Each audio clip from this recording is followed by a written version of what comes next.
Good evening. This is Tuesday, February 3rd, 2015, the meeting of the East Long Meadow Board of Assessors. We know that LCAT is recording this meeting, and we are recording for the purposes of our minutes, and it doesn't appear that anyone else is recording this meeting. So we'll move to the first item on the agenda, which is to review the minutes from our meeting of January 20th. Okay, the minutes for the meeting of January 20th are in order with regard to form and content, and I move that they be approved. I'll second that motion. All those in favor? Any discussion first of all? No discussion. All those in favor? Aye. Aye. All right. The next item on our agenda is to review and sign abatement reports for the month of January, and there are 4 of these reports that we must sign this evening.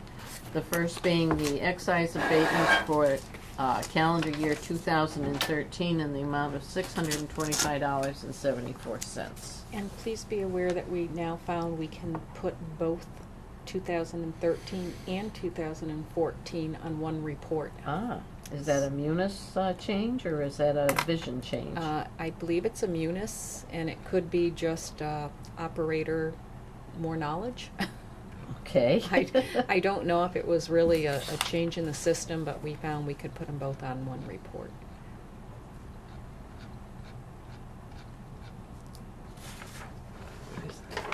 So the 2014 excise abatement is the amount of $323.96. Mm-hmm.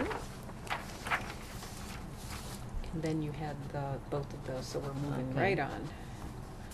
All right, and this is the exemption report for this fiscal year, fiscal 2015, in the amount of $8,850, and $88.50 was exempted from the Community Preservation Act.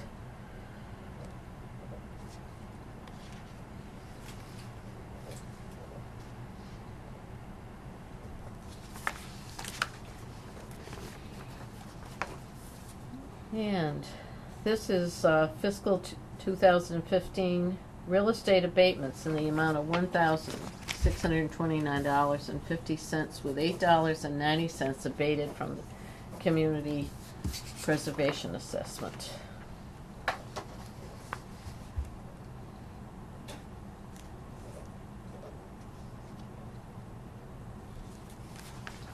Mr. Johnson? This next report is the exemptions from December. We neglected to get signatures after the board had approved all. Okay. This is the end of the month report. All right, these numbers, okay. And did the CPAs included in this amount? Yes. Okay. Yeah. So we are signing reports for exemptions granted in the month of December. This would be our elderly, our veterans, our blind, who receive an exemption on their real estate tax for this fiscal year. And it's in the amount of total is, well, I should give it separately, $79,227.61, with $749.45 exempted from the Community Preservation Assessment.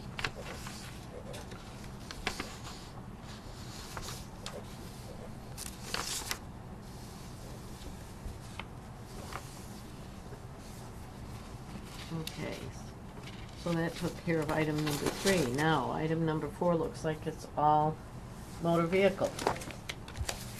We have $12,016.23, which is commitment 7 for 2014. So people that traded late in the year are now getting an excise tax bill. Correct.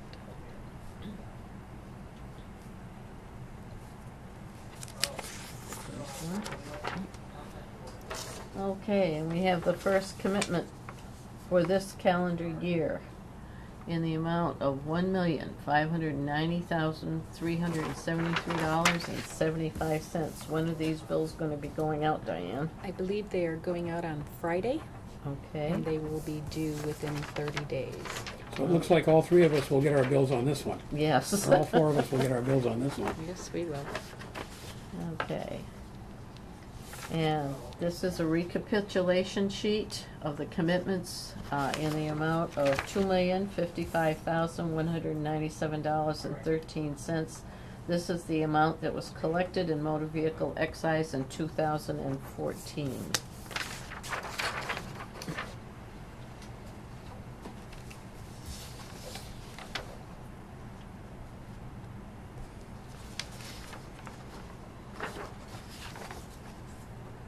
And now we have the notice to the accountant that we are committing these amounts of excise to the collector so that there's a check and balance system.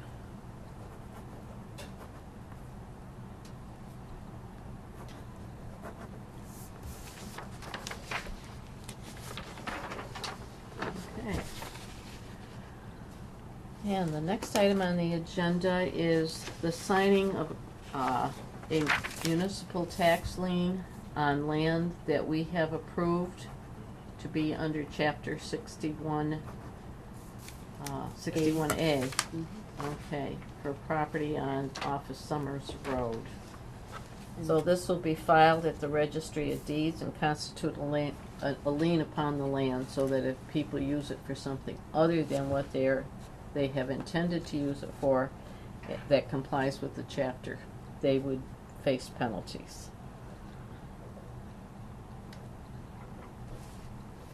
And I'm the only one that needs to sign that, I believe. I wanna think the entire You want the board board to sign does, that? it's the notary. Oh, okay.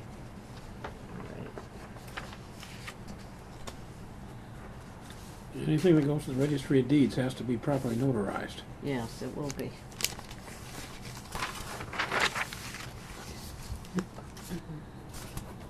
All right. Item number 7 on the, we've received a bulletin as to motor vehicle excise exemptions for veterans, something new that has changed this year.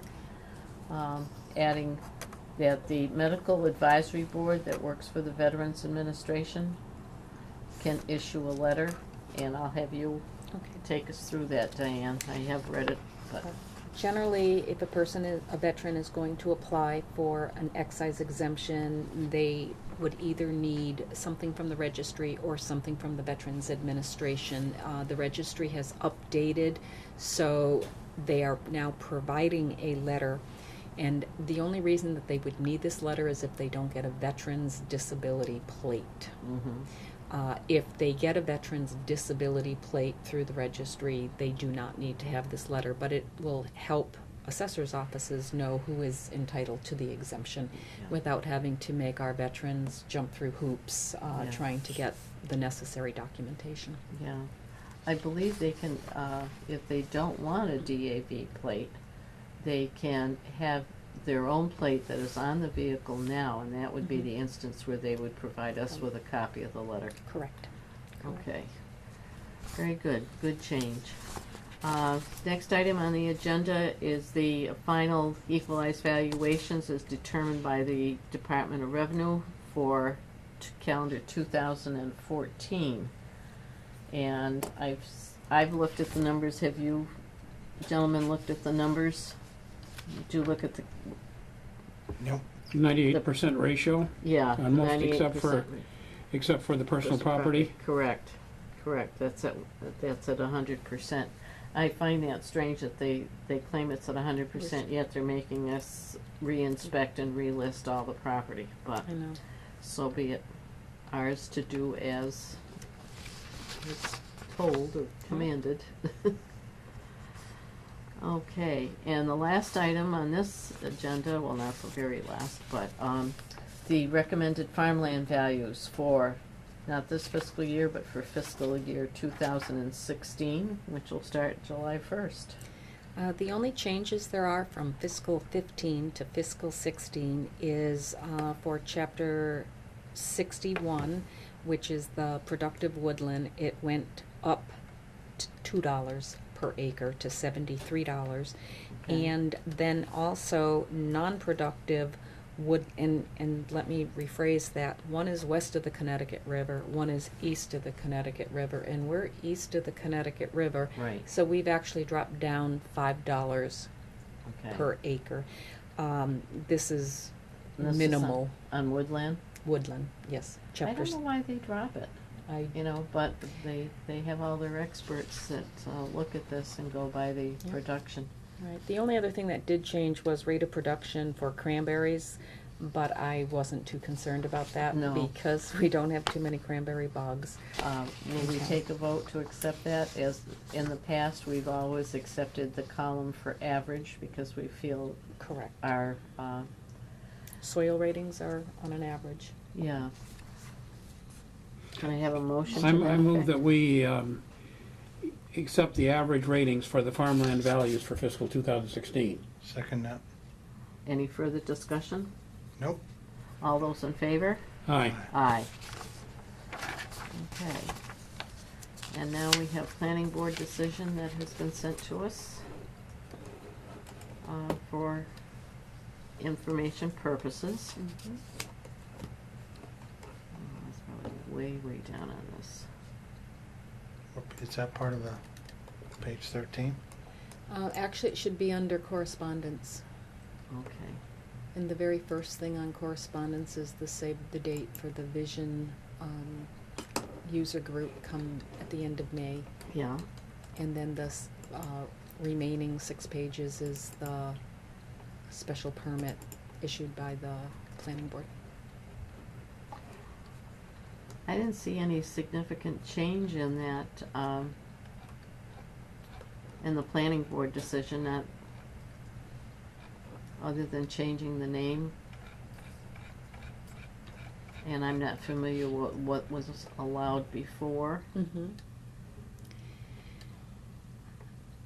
I'm not totally, I haven't had an opportunity to talk to the planning director, but I do know that a new owner was going to be taken over that business, but originally it was still in the old owner's name, and as the business was being sold, so they could keep in business. So Oh, I see. I'm not, I will follow up with the planning director and make sure that I have all of the information correct. Okay, well, keep us informed of that, Mhm. if you would, please. Yep.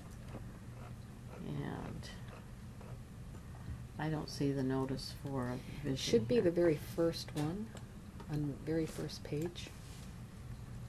I saw it, you know, you Mhm. emailed it and I did review it. Yes, it is. Okay. And are you planning to attend? Because if you do, I think it would be, the sooner you get your registration in. Yep. As long as I have the board's approval, I would definitely like to make that a priority. I think it would be good, especially since we just got that new software. Mhm. Any discussion on that? Oh, that's fine. No, we definitely want Diane to, after spending all that money last year to install a new software, we should Get the most we we can should out of we it. should meet with other people who are using it. Yeah. All right, Diane, I believe you have our approval. Okay. So, set up your registration. This will be for the end of the month of May. Mm-hmm. So, plan on attending. Okay, I gotta get back to my agenda now. All right.